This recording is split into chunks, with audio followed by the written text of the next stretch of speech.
See, I never know how to properly structure these snapshot videos because I feel like this is one of the coolest things in the game now. The ability for text components to render sprites in the game. I have assigned here rendering a cherry tree on fire lit by flint and steel. And what I might try to do for a later project down the line is completely playable Minecraft in a sign. But I'll get to that in a few days, I reckon. We have a new snapshot here, 25W32A. We have a whole bunch of changes. Yeah.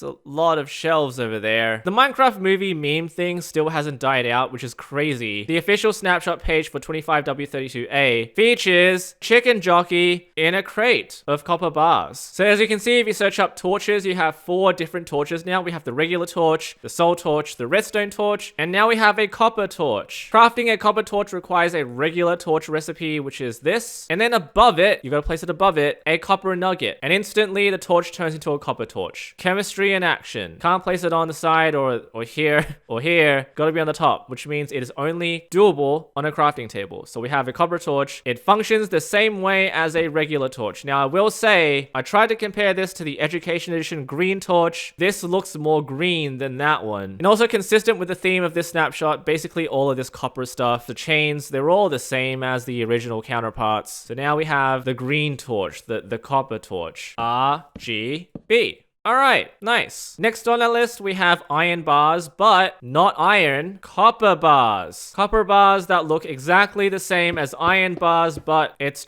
copper. It's patina. For copper chains, we have the copper ingot in the middle and then nuggets on the top and bottom, which basically means the chain is now renamed to an iron chain. Now, because all of these types of chains, including the copper chain and the iron chain, are tagged as chains, it does not matter what type of chain you use to craft a hanging sign. You can use a waxed copper chain if you want. You can use an iron chain. It still makes the exact same oak hanging sign here, which I think is a little bit odd, simply because chains look like iron chains and not copper chains. So where'd the copper go, Mojang? And for the lantern, we need a copper torch in the middle, and then we surround it with copper nuggets. There's our copper lantern. Green lantern is now in the game.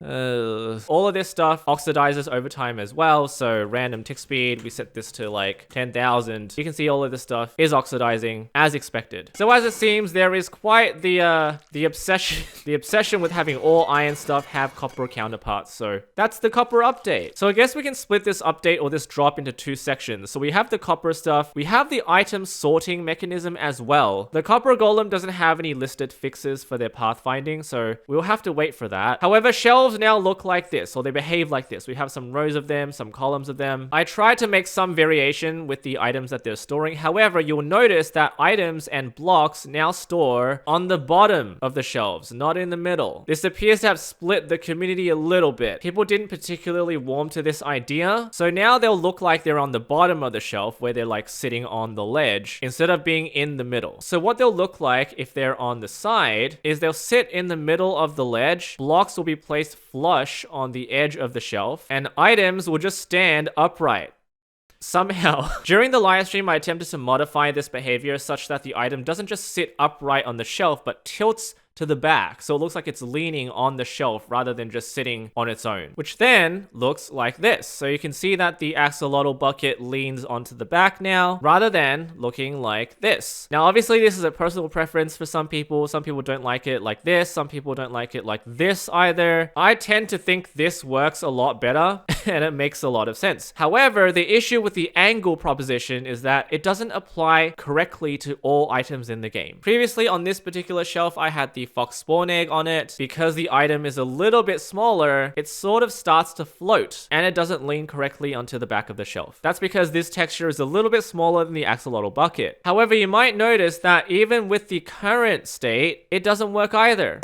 So it's worth giving the developers some time to flesh out this concept. We'll see what they come up with. That's the shelves update. Now, I want to go back to this really cool thing that the people of Mojang have added. There is a new text component in the game for objects. Using the new object type, you can now cast atlases as text components. So here I have an example for blocks. We've got block sunflower front. That's what I use for the sun, just over there. And if I do this, you can view the sunflower I'm now rendering on the screen as a title. Another example I will use is a simple one, stone. that's a stone block. There are a lot of sprites you can access from in-game resources. The best ones here by far are blocks and GUI, so they offer a lot of possibilities. The blocks atlas includes items as well, so you can do item, and there I'm now rendering a stick on the screen, sword, like this, and even spawn eggs, like fox spawn egg, like that. If you want multiple of them on the screen, you can obviously just copy this and then do another one, rabbit, spawn egg. Now you've got 2 of them on the screen at the same time. F3S allows you to save all of the sprites into your screenshots folder if you want quick and easy access to all of the namespaces. Paintings also work, so here is a painting of Dennis in the title. If you try a large one like Sunset with the wrong resolution, that just gets squished together, so that's not the greatest. Pretty sure Burning Skull is another one. There we go. GUIs offer some interesting ones too, so widget, there's checkbox selected highlighted, like that. Also things like toast tree, the tutorial tree. Here's a right click mouse. There's no left click, unfortunately. Hood, heart, full gives you the full heart. Here's the food bar, hotbar attack indicator progress, or blood. And here's your hotbar completely squished together. So plenty of different examples, which explains how I'm able to do something like this, which is a cherry biome that I've just drawn together. We've got the sunflower that looks like the sun. We have blue concrete visualizing the blue sky space. Fireworks as a block texture, so animated textures are supported here. Flint and steel item, crafting table side, cherry leaves, cherry log, petals, and then grass block side. The interesting thing about the grass blocks here is that it does render correctly as a biome neutral thing, but grass block top requires the overlay. And that's because grass block side overlay is its own thing. So bit of trivia for you. I'll show the original here. I did tweet this out. This is when it wasn't lit on fire. Now, one thing you'll need to note is that if you want the color to show up, you have to dye the sign white. And that's simply because by default, whatever you type inside a sign is rendered black text. If you want to see what happens if you make the text glow, that is what happens. It upscales the item and provides it as the glowing shadow. I really don't know why it does that, but that's the choice that they made. Something like fire does exactly the same thing, so it just enlarges the texture. I wonder what happens if I do.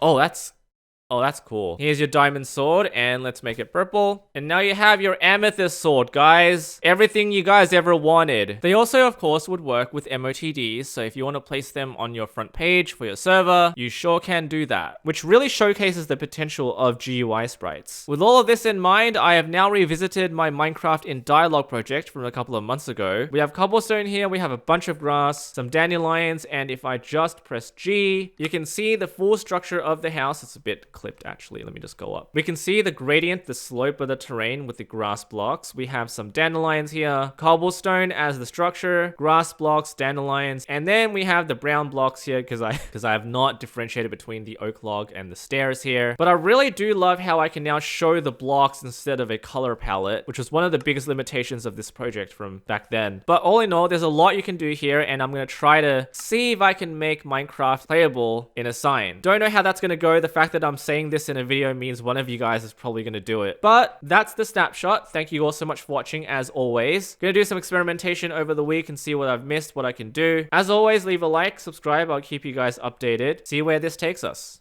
Take care.